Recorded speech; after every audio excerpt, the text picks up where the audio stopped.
இதெல்லாம் அவசியமற்ற ஒரு என்ன சொல்றது, இது கேவலமான நடவடிக்கை இதெல்லாம்.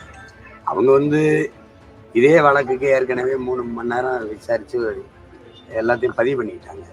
அப்புறம் திருப்பி அதே வழக்கு தான், அப்புறம் திருப்பி அதே தான் பேசணும். அவங்களுக்கு இதுல திரும்ப திரும்ப பேசி எது என்னையும் அசிங்கப்படுத்தலான்னு நினைக்கிறதுக்காக வச்சுறாங்க. இதுல இந்த ஆட்சியும் ஆட்சியாளர் அசிங்கப்படுறாங்களே இல்லையா, எனக்கு இதுல ஒண்ணும் இல்லை. எவ்வளவு கேவலமான ஒரு ஆட்சி அதிகாரத்தை நடத்திக்கிட்டு எந்த சிக்கல்லையாவது பிரச்சனையாவது இப்படி பண்ணிருக்கா? வரேன்னு சொல்லிட்டேன். என் வீட்டுல என் மனைவி என் பிள்ளைகள்லாம் இருக்காங்க, அவ்வளவு பேர் வேலை செய்யறவங்க.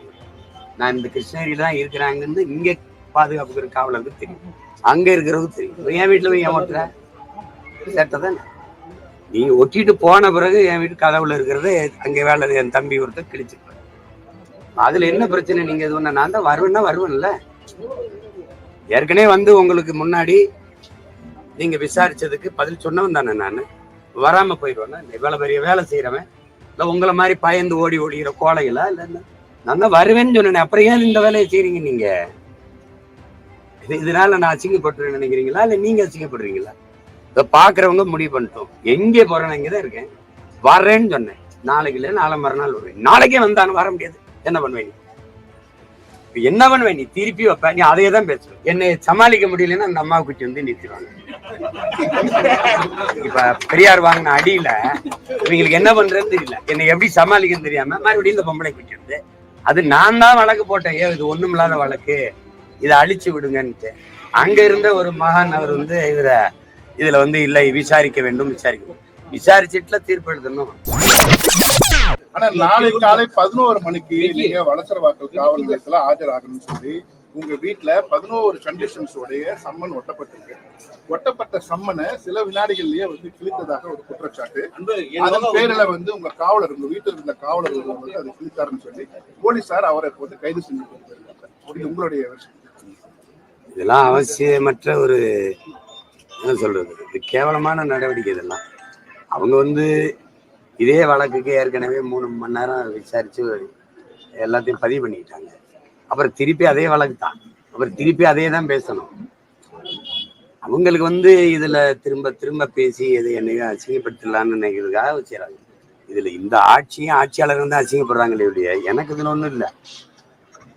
இப்ப நீ இவ்வளவு தீவிரம் கண்டுறீங்க. அந்த அண்ணா பல்கலைக்கழகத்துல இந்த பொள்ளாச்சி பாலியல் வன்கொடுமையில நடந்த இந்த பாலியல் இதெல்லாம் இவ்வளவு தீவிரம் காட்டுறீங்க. நான் ஏற்கனவே ஒரு அழைப்பானை கொடுத்தாங்க, கையெழுத்திட்டு சொல்லிட்டு தான் வந்தேன். இதற்கு திட்டமிட்டேன், வர முடியாது, வந்தவொடனே வாரேன். எனக்கு வேற நாட்டுக்கு போய் தலைவராக முடியாது, உங்களுக்கு தெரியும். கடை வச்சுட்டு தினந்தோறும் உங்களை சந்திச்சுக்கிட்டு இருக்கேன். இதுல இவ்வளவு விரட்ட வேண்டிய அவசியம் என்ன இருக்குது? இந்த அரசு இது மாதிரி வேற எதுலையாவது நடவடிக்கை எடுத்திருக்குதான்னு நீங்க பாருங்க. எவ்வளவு கேவலமான ஒரு ஆட்சி அதிகாரத்தை நடத்திக்கிட்டு எந்த சிக்கல்லையாவது பிரச்சனையாவது இப்படி பண்ணிருக்கா? வரேன்னு சொல்லிட்டேன். என் வீட்டுல என் மனைவி என் பிள்ளைகள்லாம் இருக்காங்க, அவ்வளவு பேர் வேலை செய்யறவங்க. நான் இந்த கிருஷ்ணகிரியில தான் இருக்கிறாங்கன்னு இங்க பாதுகாப்பு காவலருக்கு தெரியும், அங்க இருக்கிறவங்க தெரியும். என் வீட்டுல போய் ஏன் ஓட்டுற சேட்டை தானே. நீ ஒட்டிட்டு போன பிறகு என் வீட்டு கதவுல இருக்கிறது அங்க வேலை என் தம்பி ஒருத்தர் கிழிச்சிருப்பாரு. அதுல என்ன பிரச்சனை? நீங்க இது ஒண்ணு நான் தான் வருவேன்னா வருவேன்ல. ஏற்கனவே உங்களுக்கு முன்னாடி நீங்க விசாரிச்சதுக்கு பதில் சொன்னவன் தானே நான். வராம போயிடுவேன்னா இவ்வளவு பெரிய வேலை செய்யறவன் இல்ல உங்களை மாதிரி பயந்து ஓடி ஓடிக்கிற கோலைகளா? இல்ல நான் தான் வருவேன்னு சொன்னேன். அப்புறம் ஏன் இந்த வேலையை செய்றீங்க நீங்க?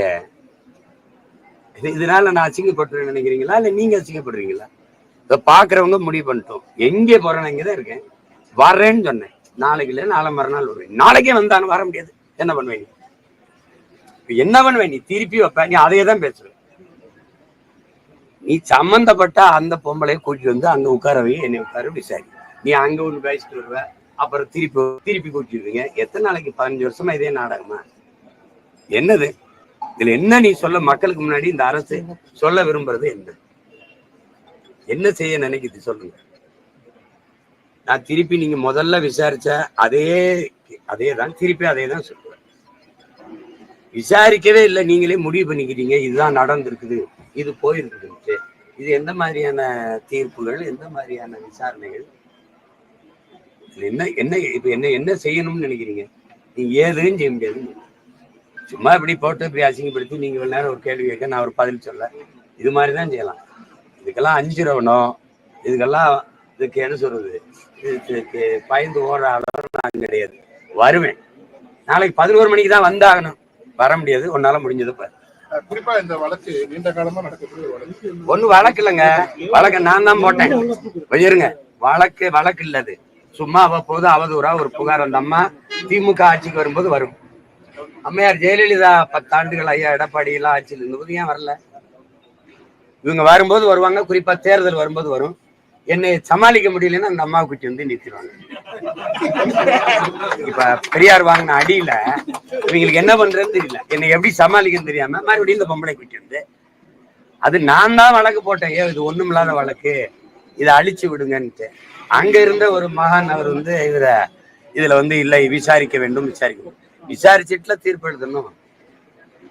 இதெல்லாம் நடந்திருக்குன்னு சொல்லிட்டு தீர்ப்பு எழுதுனா விசாரணை எப்படி நடக்கும்?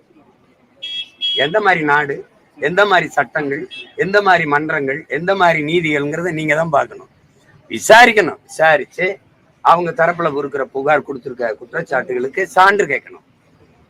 அதெல்லாம் சான்றுபடி நிரூபிச்ச பிறகுதான் இது குற்றம் நடந்திருக்கா இல்லையான்னு முடிவுக்கு வரணும். நீங்க அது எதுவுமே செய்யாம நினைக்கும் போதெல்லாம் அந்த பொம்பளை கூட்டி வர வேண்டியது, சேத்த இது பண்ணது, என்னை சமாளிக்க முடியலன்னா இப்படி ஒரு நாடகத்தை போட வேண்டியது. நானும் இந்த நாடகத்தை பார்க்கத்தான் போறேன், இது என்ன நடக்குதுன்னு பார்க்கத்தான் போறேன், நீங்களும் பார்க்கத்தான். நாளைக்கு தருமபுரியில கலந்தாய்வு, நான் வருவேன். அந்த வளசரவாக்கம் காவல் நிலையம் அங்கதானே இருக்கும், நான் இங்கதானே இருப்பேன். என்ன அவசரம்? அவசரம் நீ வந்தது வர முடியாது, என்ன பண்ணுவேன்?